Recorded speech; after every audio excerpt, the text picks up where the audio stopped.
Got a right to be wrong. Deuteronomy 30 verse 1. It shall come to pass, when all these things are come upon thee, the blessing and the curse, which I have set before thee, and thou shalt call them to mind among all the nations whither the Lord thy God hath driven thee, and shalt return unto the Lord thy God, and shalt obey his voice, and shall what? And shalt return unto the Lord thy God, and shalt obey his voice. That's the prophecy that we're living in now. The Most High God prophesied in Deuteronomy 30 to the children of the slave trade, because that's who you are, the children of slavery, the Israelites. God says, call to remembrance and obey his words. But no, what do you black men want to do? You want to vote! You black men and black women don't want to obey God's voice. You want to vote for democracy. You're still the disobedient, stiff-necked race God spoke of. The Israelites, that's who you are. Thou and thy children. Now, wait. Read that again. What's the prophecy say? And shall return unto the Lord thy God, and shall obey his voice, according to all that I command thee this day. Thou and thy children. Thou and who? Thou and thy children. Again? Thy children. Again? Thy children. Thou and thy children must obey the voice of God. Why is that important? Because you got wicked Israelites talking about God ain't dealing with children. You got wicked Israelites talking about God ain't dealing with families. They don't know the Bible. I'm going to say it again. They don't know the Bible. They're destroying your families, destroying your homes.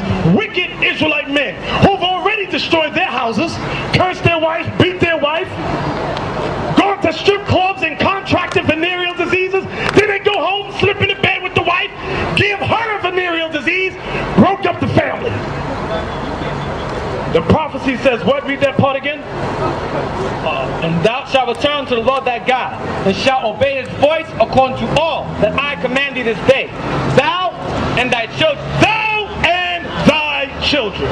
Now, we're going to hold that because we're coming right back here.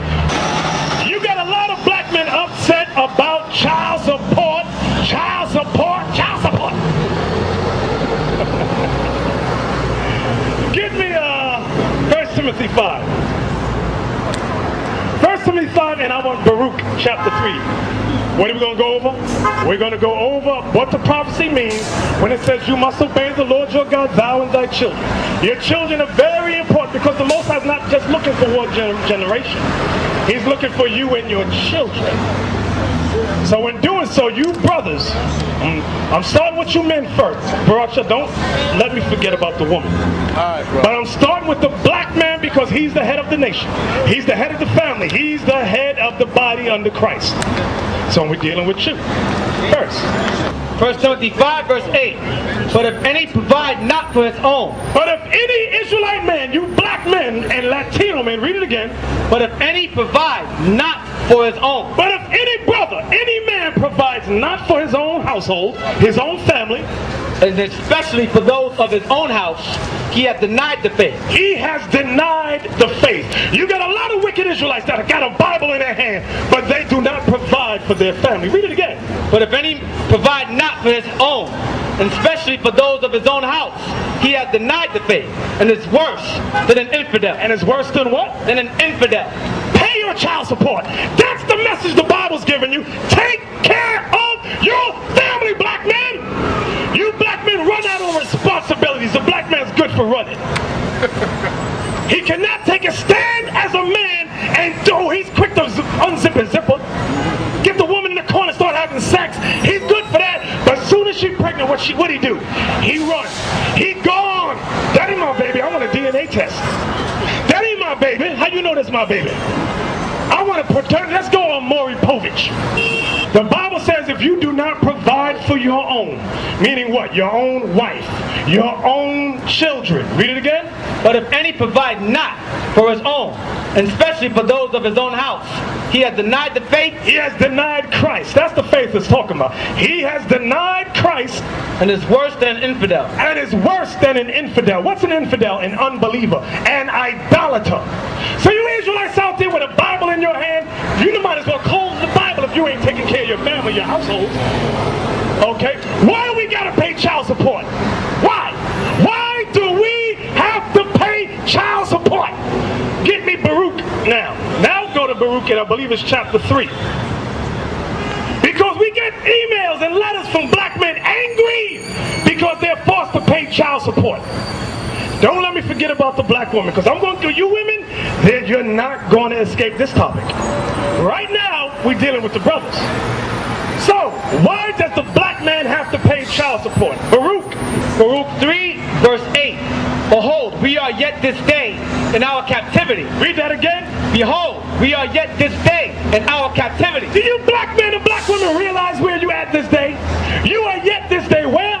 In our captivity. Some of y'all, see, you mistakenly think you free because you ain't got yokes of iron no more on your necks. You think you, all that proves is that you've been destroyed mentally. It's like a dog. I'm explaining your freedom, black man, black woman, to a dog right now. I'm explaining it crystal clear. You ever get a dog and put a collar on a young puppy? You got the chain on his neck. The chain only goes 6 feet. But after him growing up with that chain on his neck, by a certain age you can take that chain off. Guess how far that dog will go? It will only go 6 feet. It will not go beyond that point. Why? Because it has been conditioned to only go the length of that chain.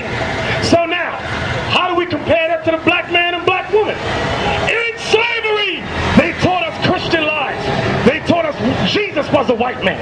They taught us we were Negroes, Spicks, Niggers, Negroes, Jamaicans, Guyanese. They taught us that with yokes of iron on their necks, on our necks. Then they took the yokes of iron off. Ask a black man and black woman what's their nationality. Guess what they'll say? Jamaican, Haitian, Guyanese, American. Well, ask them what color is Jesus. Jesus is white man. You ever read that in the Bible? No, but for some reason I believe that. Why? Because they've been conditioned in slavery. I hope you understand. I painted a picture for you so clear you should not be confused.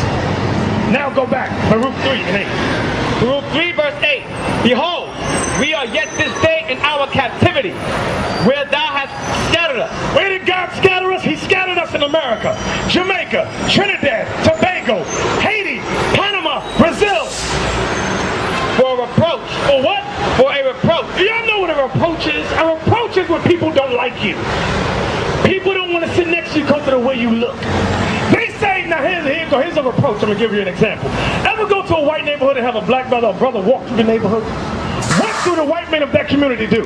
They get their backs and say, what you want, nigga? That's a reproach. You ever buy a house in a white area? Guess what your white neighbors do? Move. Because they say when a black man moves in, real estate go down. That's a reproach. You understand that, what a reproach is?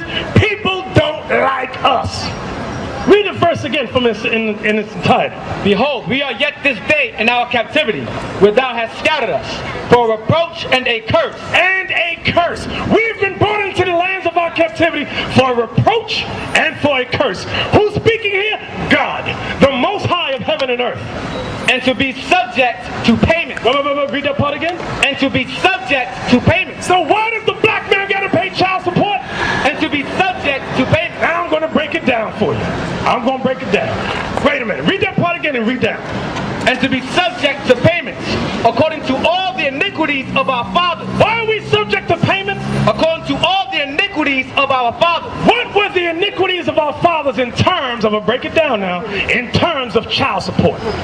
Hold on. Go to 2 Maccabees chapter 3. 2 Maccabees chapter 3 verse 10. What is the iniquity that our forefathers did when it came to the topic of child support?